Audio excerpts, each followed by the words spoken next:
Buenas noches, hermano. Dios te bendiga. Feliz y bendecido domingo. Un domingo lleno de gracia, favor y bendición. Y pudimos experimentar juntos y en armonía como hermanos en la fe, adorar juntos al Señor, a nuestro Dios. La religión cristiana y muchas religiones, pero especialmente hablo de la cristiana porque, ¿verdad? Es una religión predominantemente en Puerto Rico y en la cultura occidental.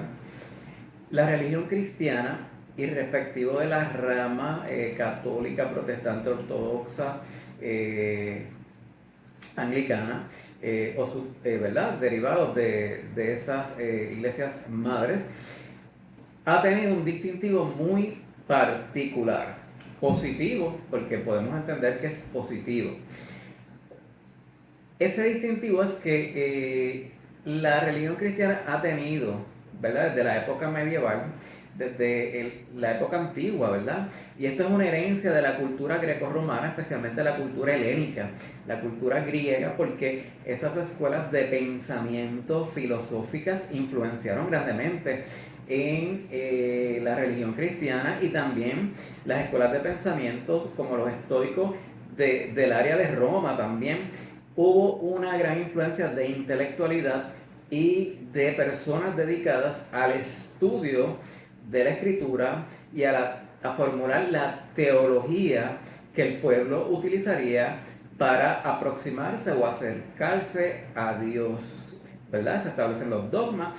Esto evoluciona, pero lo cierto es que una constante, desde la escolástica de la época medieval hasta nuestros días, tenemos grandes seminarios, seminarios reformados, seminarios ¿verdad? Católicos, ortodoxos. La religión cristiana es una religión que ha cultivado mucho la intelectualidad, la sapiencia, el estudio serio y profundo de las Sagradas Escrituras, ¿verdad?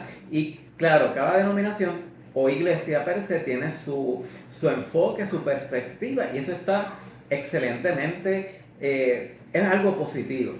Sin embargo, sin embargo, sigue estando una pregunta en el tintero durante miles de años, y hoy más que nunca cobra vigencia esa pregunta. Es una pregunta que el apóstol Pablo le formuló a la iglesia de Corinto, una iglesia muy próspera y que tenía acceso a todas estas corrientes filosóficas porque estaba ubicada en el Peloponeso y en las rutas comerciales. O sea, una iglesia que estaba expuesta a todas estas ideas ¿verdad? Y conocimiento cultural y también teológico. La pregunta la encontramos en la carta de Primera de Corintios, capítulo 2, versículo 16. Dice así, es una pregunta que yo también le formulo a usted y me la formulo para mí. Vamos a ver, dice, ¿quién puede conocer los pensamientos del Señor? ¿Quién sabe lo suficiente para enseñarle a Él? Bueno, esto es una pregunta, dos preguntas rompe paradigma. Después de tantas formulaciones teológicas, al final debo concluir que ni siquiera tengo una idea de cuáles son los pensamientos más elevados de Dios, cuál es el plan eterno por mi propia capacidad o intelectualidad. La intelectualidad humana tiene unos límites, muy positiva, excelente, buena, pero es buena para nosotros, los seres humanos, porque no puede trascender a otros niveles. También la otra pregunta, quién sabe o tiene la sabiduría suficiente para darle consejos al Señor? Señor, esto es lo que debes hacer o esto no debes hacer. ¿Quién se podrá constituir por sí mismo con méritos propios en consejero de Dios? Definitivamente no hay mortal, no hay humano que tenga ese standing para pararse frente al Señor y aconsejar al Señor o decirle esto sí, esto no, porque la sabiduría de Dios es inmedible, inconmensurable, omnisapiente, omnipresente. ¿Cómo podemos entender la mente de un ser tan elevado, alto, sagrado y sublime para nuestra vida.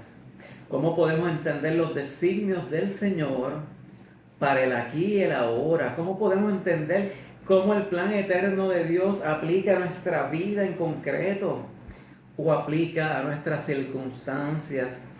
Pues el mismo apóstol Pablo nos dio una pista para ello. Usted es un ser diseñado por Dios desde la eternidad, un ser con propósitos del plan eterno de Dios.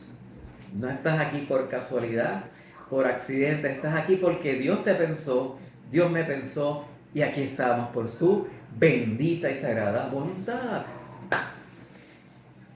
Dice el apóstol Pablo al inicio de este capítulo: amados hermanos, la primera vez que los visité no me valí de palabras elevadas ni de sabiduría impresionante para contarles acerca del plan secreto de Dios.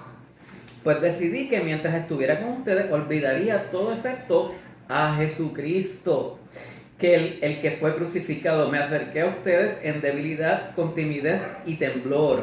Y mi mensaje y mi predicación fueron muy sencillos. En lugar de usar discursos ingeniosos y persuasivos, confié solamente en el poder del Espíritu Santo.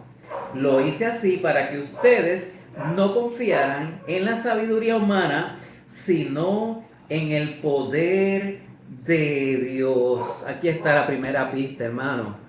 No es la sabiduría humana, es el poder de Dios. No estamos diciendo que no es importante la sabiduría humana, ni la preparación académica, ni la ciencia, ni la metodología científica para accesar al conocimiento de lo fáctico. No es eso.